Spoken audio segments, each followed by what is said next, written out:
3, 2, 1. You're watching TKO Takeover. We are here to help you with your everyday needs.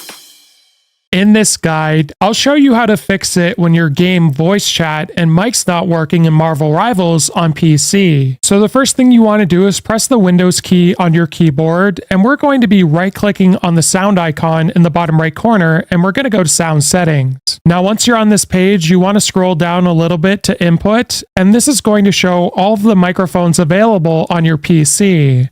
So you just want to ensure that you're selecting the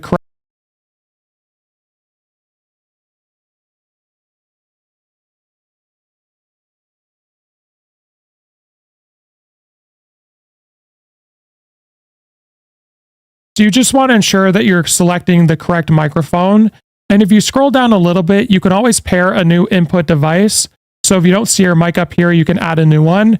Or it could be an issue of selecting a different port on your PC for your headset or microphone.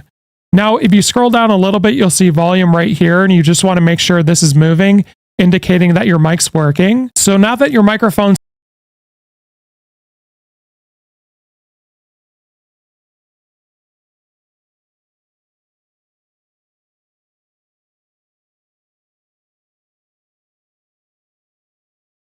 this is moving, indicating that your mic's working. So now that your microphone's set up on your PC, you can come back in game, and we're going to select the settings cogwheel in the top right corner.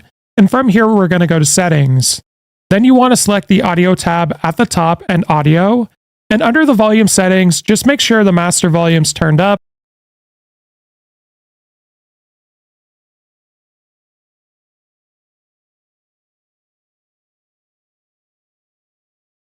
You can leave this on open mic or push to talk. I'm going to leave it on open mic. For your voice chat volume, make sure this is turned up. Same thing goes for your mic volume, and ensure voice chat is toggled on. And also make sure to check on your microphone that you haven't accidentally mute toggled it on the device. Then you just want to boot up a game, and if you have a look in the top left corner, you should see your name as well as a microphone moving. If this guide was helpful, like and subscribe, and we'll see you in the next one.